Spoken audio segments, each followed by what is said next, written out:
کہ مذاق نہیں اڑانا چاہیے۔ اللہ رب العزت فرماتے ہیں لا تسألوا عن اشیاء ان تبد لکم تسؤکم، میرے نبی سے ایسے سوال نہ پوچھو کہ اگر ان کا جواب تمہیں پتہ چل جائے تو پھر تمہیں بڑا برا لگے گا۔ اللہ کے نبی صلی اللہ علیہ وسلم سے ایک شخص نے پوچھا تھا اللہ کے نبی میرا والد کون ہے؟ تو آپ نے فرمایا تمہارا والد فلاں ہے۔ اب مشہور کوئی اور تھا، نکل کوئی اور آیا تو آپ چیخے۔ تو اس لیے ایسے سوال نہیں پوچھنے چاہیے کہ جن سے بعد میں بندے کو تکلیف ہو۔ امام شافعی رحمہ اللہ بہت بڑے فقیہ ہیں، بہت بڑے مفتی ہیں، علامہ ہیں۔ ان سے ایک بندے نے پوچھا جی حضرت اگر مسجد سے نکلتے وقت، جس طرح وہ ہمارے مفتی صاحب نے کہا نا کیلا شریف والے نے کہ اگر کھجور میں سے کیڑا نکل آئے تو اس کیڑا شریف کو مدینہ شریف واپس چھوڑ کر آئیں، مصیبت نوں پہ گیا ہو۔ تو امام شافعی سے بھی ایک بندے نے پوچھا جی اگر حضرت مدینہ میں نماز پڑھتے وقت وہ پتھریلا علاقہ سارا کنکریاں جوتے میں اٹک جائیں تو پھر کیا کریں؟ کیونکہ سنا ہے کہ وہ کنکریاں اگر مدینے سے باہر چلے جائیں تو وہ بہت روتی ہیں، چیختی ہیں۔ تو امام شافعی صاحب رحمہ اللہ کہتے ہیں ان کو چیخنے دو، اتنا چیخیں جب تک ان کا گلا نہیں نہ پھٹ جاتا، چیخنے دو۔ تو کہتے جی بڑا کنکریاں تو بھی گلے ہوندے نے۔ تو امام صاحب فرماتے ہیں تو پھر چیخ دی کتوں پئی تھی؟ اگر گلا ہی نہیں تھا تو چیخیں کہاں سے نکل رہی تھی؟ تو اس طرح کے بے تکے سوال کیوں لوگ پوچھتے ہیں؟ مفتیان کرام کو تنگ کرنے کے لیے۔ اب بعض دفعہ تقویٰ اوور لوڈ بھی ہو جاتا ہے نا۔ حضرت صاحب کے پاس آئے، حضرت صاحب میں نے داڑھی کا خلال کرنا ہے تو ایک چلو پانی کے ساتھ اس کو خلال کروں تو کافی ہوگا۔ حضرت صاحب کہتے ہیں نہیں رات نہیں پانی پھگو چڑی، صبح تک جا تار ہو جائے گی سے۔ تو خلال مطلب خلال ہے، اس کو نہلانا تھوڑا ہے۔ تو اس طرح کے سوال کرنے کا مطلب کیا ہوتا ہے کہ مفتی صاحب کو میں نے ہرا دیا، مفتی صاحب عاجز آ گئے، مفتی صاحب کو میرے سوال کا جواب ہی نہیں آیا۔ حالانکہ مفتی صاحب ہو سکتا ہے اس کا بےہودہ سوال سن کے جواب دینا ویسے ہی مناسب نہ سمجھا ہو کہ اس بیوقوف کا میں کیا کہوں، اور وہ لوگوں میں مشہور کر رہا میں مفتی صاحب کو 10 سوال پوچھے ایک کدہ بھی جواب نہیں آیا۔ تو یہ مستفتی کے آداب کے خلاف ہے۔ نمبر 5، بلا ضرورت تفصیل مت پوچھیں، جس کی ضرورت نہیں ہے اس کی تفصیل مت پوچھیں۔ اللہ کے نبی صلی اللہ علیہ وسلم فرماتے ہیں ان اعظم المسلمین جرما فی المسلمین، مسلمانوں میں وہ سب سے بڑا مجرم ہے کہ جس کے سوال کرنے کی وجہ سے کوئی حلال چیز حرام ہو گئی۔ پہلے وہ حلال تھی، اس نے سوال پوچھا اور اس کے سوال پوچھنے کی وجہ سے حرام ہو گئی۔ مثال کے طور پر اللہ کے نبی نے فرمایا یا ایھا الناس ان اللہ فرض علیکم الحج فحجوا، اے لوگو اللہ نے حج فرض کیا، حج کرو۔ تو ایک بندہ کہتا اللہ کے نبی ہر سال؟ تو اللہ کے نبی خاموش ہو گئے۔ تھوڑی دیر کے بعد کہا اگر میں کہہ دیتا ہاں تو ہر سال فرض ہو جاتا تو اللہ کو پتہ نہیں تھے جانے۔ 2 کروڑ آبادی سعودی عرب دی ہے، 23-24 کروڑ پاکستان دی ہے، تے مکہ تے مدینہ تے مینا دے وچ آبادی 25 ਤੋਂ 30 ਲੱਖ ਹਾਜੀ ਟੁਰ ਜਾਣ تو ਉੱਥੇ ਰਸਤੇ ਵਿੱਚ ਬੰਦੇ ਮਰਨ ਲੱਗ ਪੈਂਦੇ ਨੇ। ਤੇ ਇੰਨੇ ਕਰੋੜ ਕਿੱਥੇ ਜਾਣੇ ਸਨ ਹਰ ਸਾਲ? ਤੇ ਇੰਨੇ ਸਾਲ ہر سال جایا جانا۔ اس لیے ایسی تفصیل جس کی ضرورت نہیں ہے مستفتی کو بھی وہ نہیں پوچھنی چاہیے۔ بات مختصر کریں اور مفتی صاحب سے اپنے کام کی بات پوچھ کر اپنا گزارا کر لیں، الحمدللہ۔ اس کے بعد ہے کہ مفتی صاحب کے بھی کچھ آداب ہوتے ہیں۔ مفتی صاحب جس نے فتویٰ دینا ہے، علامہ ہے، مفتی ہے، اس کو کیا کرنا چاہیے؟ پہلا ادب کہ وہ سوال کا جواب کتاب و سنت سے دے، قرآن و سنت کے مطابق لوگوں کو فتویٰ دے، لوگوں کو رہنمائی قرآن و سنت کے مطابق کرے، ادھر ادھر کی نہ چھوڑے۔ 2 سال پہلے میں حج پر تھا تو ہمارے ساتھ گروپ کا جو مفتی تھا کہتا جی 25 سال ہو گئے مجھے لوگوں کو حج ٹریننگ کراتے ہوئے، 25 سال سے میں حاجیوں کے ساتھ آ رہا ہوں۔ تو جب حج پر جانا تھا تو وہ ٹریننگ دے رہا تھا، حال میں ہمیں سب کو بلایا جی آؤ جی مفتی صاحب ٹریننگ دینے کے لیے، میں بھی چلا گیا۔ تو مفتی صاحب نے کہا کہ 10 تاریخ کو 4 کام کرنے ہوتے ہیں۔ کون کون سے 4 ہیں؟ شاباش شاباش شاباش،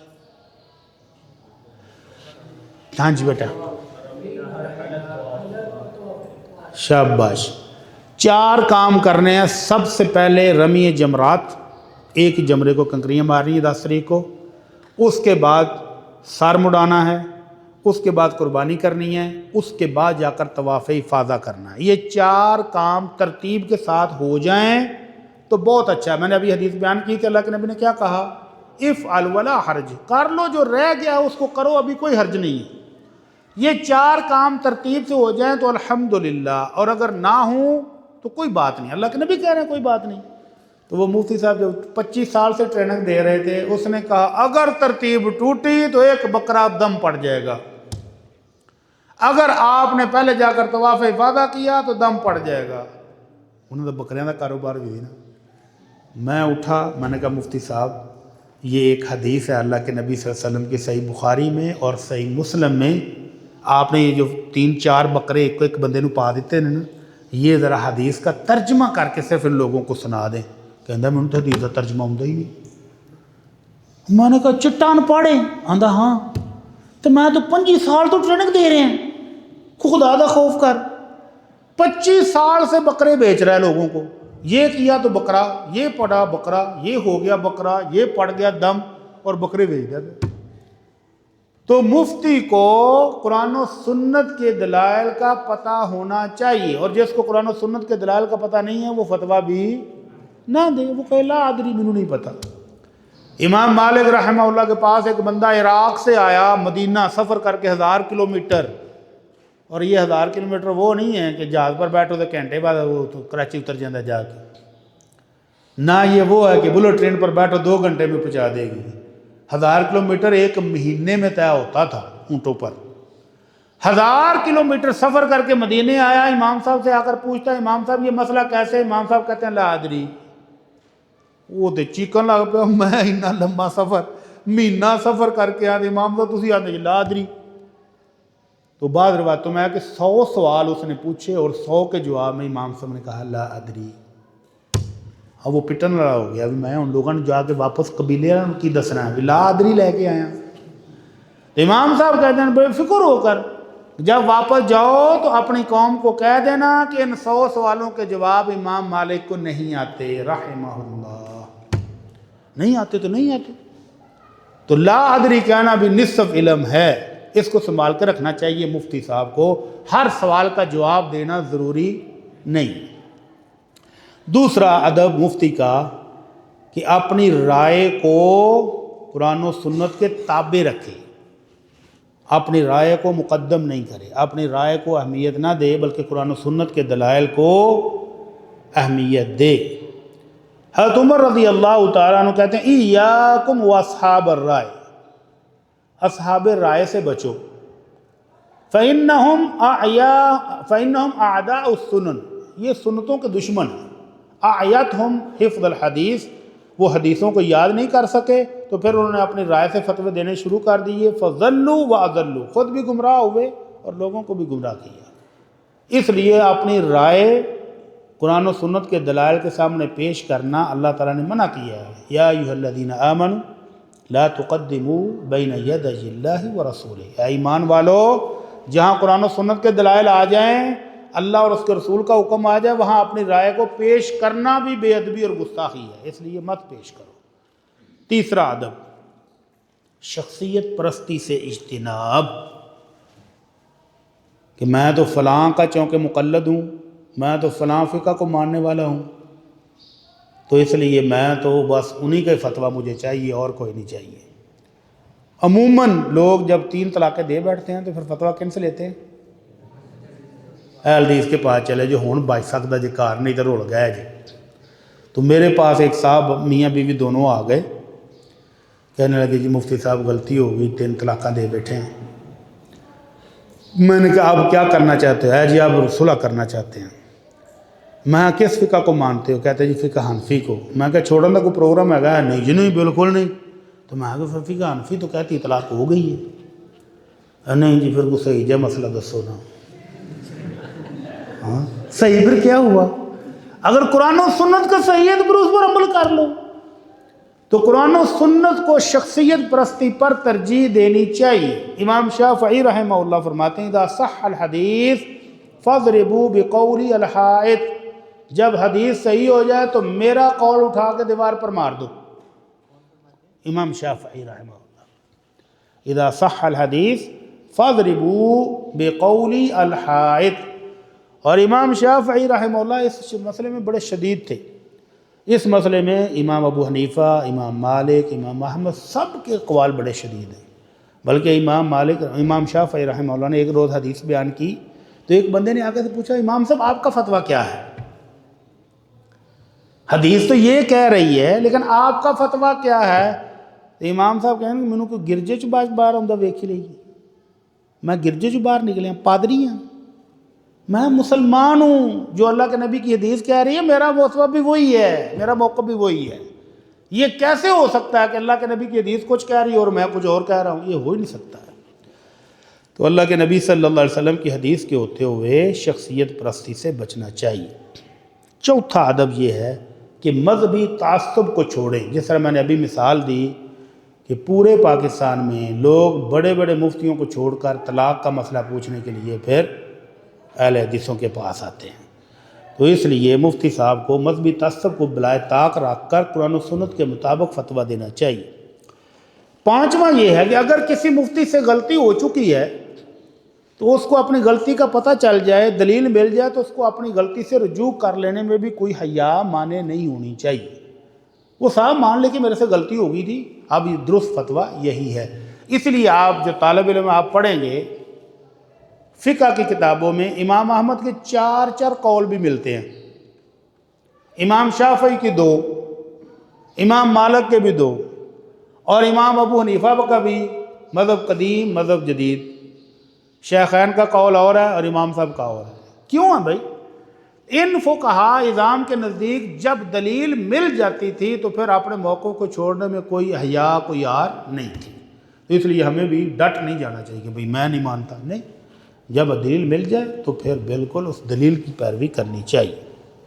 اس کے علاوہ مفتی صاحب کے لیے ضروری ہے کہ اپنے مطالعے کو بڑھائے، کتب حدیث، کتب تفسیر، کتب فقہ ان کا مطالعہ جاری رکھے، اور اہل حدیث مفتیان کو فتح الباری، نیل الاوطار، مغنی ابن قدامہ ان کتابوں کا مطالعہ کرنا چاہیے تاکہ ان کے فتوے قرآن و سنت کے عین قریب ہو جائیں۔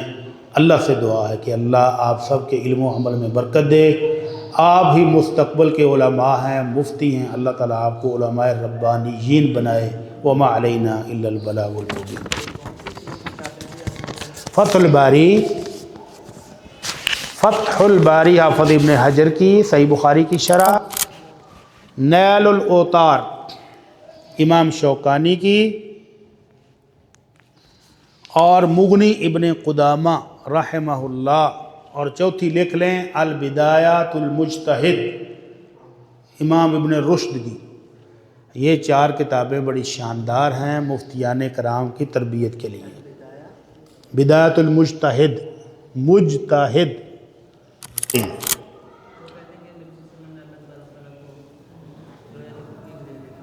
ایسے گپے رڑتے ہیں، کوئی حدیث کوئی ثبوت اس کا؟ وہ کہتے ہیں امام ابو حنیفہ نے 100 بار دیکھا ہے اللہ کو۔ آپ تو ایک بار کی بات کر رہے ہو، کہتے ہیں 100 بار۔ اور سائی وال میں ایک نشئی، ایک پنگی، ایک چرسی، ایک شرابی جڑا ہر وقت شاید نشے میں دھت رہتا ہے، اس کا دعویٰ ہے کہ مجھے ہر رات زیارت ہوتی ہے۔ وہ پتہ نہیں کنوں ویکھ لیندہ ہونا ہر روز، شراب پی کے مت ماری ہوئے تھے، کوئی جڑا بھی آ گیا مل گیا ہونا ہے۔ تو اس کو رویت قلبی ہوں یار مشکل سوال تے نہ پوچھو، سوکے میں کیا 10 منٹ آئے نا۔ حضرت عمر رضی اللہ تعالیٰ عنہ کہتے ہیں ایاکم و اصحاب الرائی، اصحاب رائے سے بچو، فَإِنَّهُمْ أَعْدَاءُ السُّنَن، وہ سنتوں کے دشمن ہیں، اعیتہم حفظ الحدیث، ان کو حدیث کی حفظ نے تھکا دیا ہے، وہ حفظ نہیں کر سکے حدیثوں کو، اس لیے انہوں نے اپنی رائے سے پھر فیصلے دیے، فضلوا واضلوا۔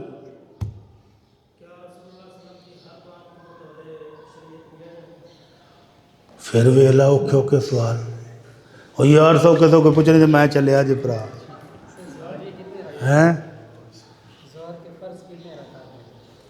فرض رکعت کتنی ہے زور کی؟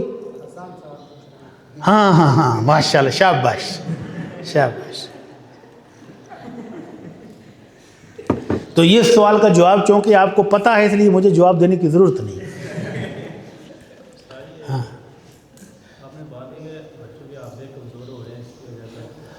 بچوں کے حافظے کمزور ہو رہے ہیں، اس کی بہت ساری وجوہات ہیں. کچھ ہیں طبی، کچھ ہیں روحانی. طبی مسائل میں سے سلانٹیاں، چپس، بوتل، آرٹیفیشل جوس، یہ جتنی آرٹیفیشل چیزیں آپ کھاتے ہیں یہ سارے کا سارا آپ کا حافظہ ہی نہیں، آپ کا معدہ، آپ کا جگر، آپ کے گردے سب کا بیڑا غرق کر رہے ہیں. اور روحانی طور پر اللہ رب العزت کیا کہتے ہیں؟ فَاتَّقُوا اللَّهَ يُعَلِّمُكُمُ اللَّهُ، اللہ سے ڈر جاؤ، اللہ تمہیں علم سکھائے گا، اللہ علم میں برکت دے گا. تو جتنا کسی بندے کے اندر تقوی ہو اتنا وہ روحانی طور پر مضبوط ہوگا، حافظہ مضبوط ہو جائے گا. اور جتنا بے حیائی کی طرف، گناہوں کی طرف، اللہ کی نافرمانی کی طرف مائل ہوگا اتنا حافظہ کمزور ہوتا جائے گا. یہ دو موٹے موٹے سبب. ہاں جی